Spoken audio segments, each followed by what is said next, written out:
नमस्कार. अच्छा, एखादा राजाला घडवायचं म्हणजे नक्की काय लागतं? आज आपण छत्रपती शिवाजी महाराजांच्या त्याच क्रांतिकारक शिक्षणाबद्दल बोलणार आहोत. ते शिक्षण ज्यानं फक्त एका व्यक्तीला नाही तर संपूर्ण इतिहासाची दिशाच बदलून टाकली. खरंच कधी विचार केलाय की एका राजाला कसं घडवलं जात असेल? म्हणजे त्याला कोणती कौशल्य शिकवली जातात? आणि त्याहूनही महत्वाचं म्हणजे त्याचं ध्येय, त्याचा उद्देश काय ठरवला जातो? या सगळ्या प्रश्नांची उत्तरं आज आपण शोधणार आहोत. तर आपली ही गोष्ट सुरू होते 17व्या शतकाच्या मध्यापासून. पुण्यामध्ये एक मोठी मोहीम होती आणि हीच मोहीम ठरली शिवरायांची पहिली आणि सगळ्यात मोठी कसोटी. या कथेमधलं एक अत्यंत महत्त्वाचं पात्र म्हणजे शिवरायांचे वडील शहाजीराजे. आता ते फक्त एक पराक्रमी सरदार नव्हते, नाही, त्यापेक्षा खूप काही जास्त होते.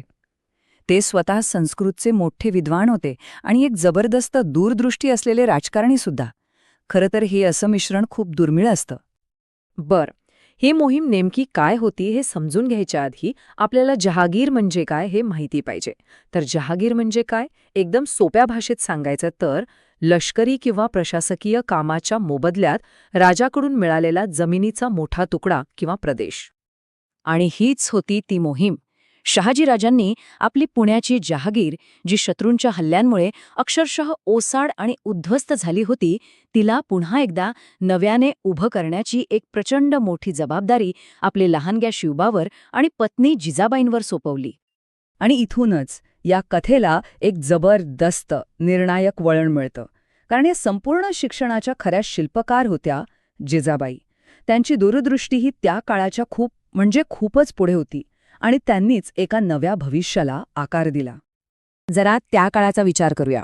एका सरदाराच्या मुलासमोर साधारणपणे काय मार्ग असायचे? एक तर सरळ सरळ आदिलशाही किंवा मुघलांसारख्या मोठ्या सुलतानांची सेवा करायची, त्यांची चाकरी करायची. पण जिजाबाईंनी एक पूर्णपणे वेगळा, एक क्रांतिकारक मार्ग दाखवला. तो मार्ग होता दुसऱ्याची चाकरी करण्याचा नाही, तर स्वतःच्या लोकांचं राज्य निर्माण करण्याचा, म्हणजेच स्वराज्य. जिजाबाईंचा निश्चय एकदम पक्का होता. त्यांचे शब्द अगदी ठाम होते. माझा शिवबा दुसऱ्या कुणाची चाकरी करणार नाही. तो स्वतःच्या लोकांचा धनी होईल, राजा होईल आणि स्वराज्य स्थापन करेल. खरं सांगायचं तर त्या काळात हा विचार करणं हेच मुळात एक खूप मोठं धाडस होतं, एक क्रांती होती. तर मग एवढं मोठं ध्येय गाठायचं होतं, मग त्यासाठी राजाचा अभ्यासक्रम कसा तयार झाला असेल, नाही का?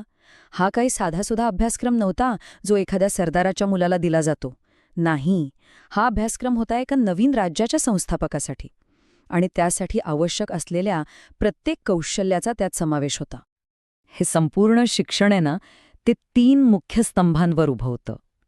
पहिला स्तंभ होता ज्ञान, म्हणजे वेगवेगळी शास्त्र शिकणं, अनेक भाषा शिकणं. दुसरा स्तंभ होता युद्धकला.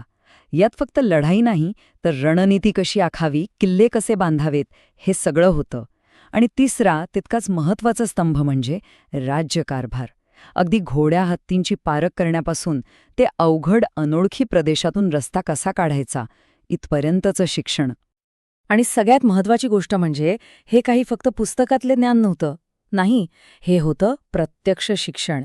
म्हणजे खरंखुरं युद्ध कसं करायचं, किल्ले कसे उभे करायचे, चांगले घोडे आणि हत्ती कसे ओळखायचे, आणि अगदी घनदाट जंगलातून किंवा डोंगरांमधनं वाट कशी काढायची, या सगळ्या गोष्टी शिवराय प्रत्यक्ष शिकत होते. आता प्रश्न हा आहे की या एवढ्या मोठ्या शिक्षण प्रकल्पावर लक्ष कोणाचं होतं? तर खुद्द जिजाबाईंचं. त्या फक्त प्रेरणा देत नव्हत्या, तर शिवरायांचं शिक्षण ठरल्याप्रमाणे योग्य दिशेनं चालले की नाही यावर त्यांचं स्वतःचं अगदी बारकाईनं लक्ष होतं. पण ऐका, शस्त्र आणि शास्त्र याहीपेक्षा महत्त्वाचं काहीतरी होतं. ते होतं चारित्र्य. हे शिक्षण होतं एका उत्तम चारित्र्याला घडवण्याचं, शिवरायांना एक अशी नैतिक शिकवण देण्याचं जी पुढे जाऊन स्वराज्याचा भक्कम पाया ठरणार होती. आणि हे करण्यासाठी जिजाबाईंनी एक खूपच प्रभावी मार्ग निवडला होता. त्या रोज रात्री शिवबांना रामायण आणि महाभारतातल्या वीरांच्या गोष्टी सांगायच्या.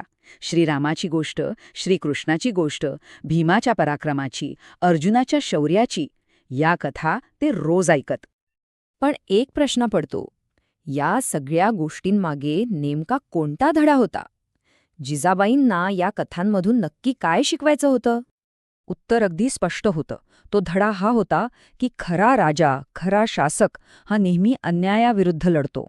जिजाबाई शिवरायांना सांगायच्या, ज्याप्रमाणे या वीरांनी अन्यायाविरुद्ध लढा दिला, दुष्टांचा नाश केला आणि प्रजेला सुखी केलं, तसाच पराक्रम तुलाही करायचा आहे. आणि इथेच या सगळ्या गोष्टीचं सार आपल्याला मिळतं. शिवाजी महाराजांचं शिक्षण हे फक्त एखादं पद मिळवण्यासाठी किंवा एक चांगली कारकीर्द घडवण्यासाठी नव्हतं. नाही, ते शिक्षण होतं एका मोठ्या ध्येयासाठी, एका महान कार्यासाठी, आणि ते कार्य होतं स्वराज्य.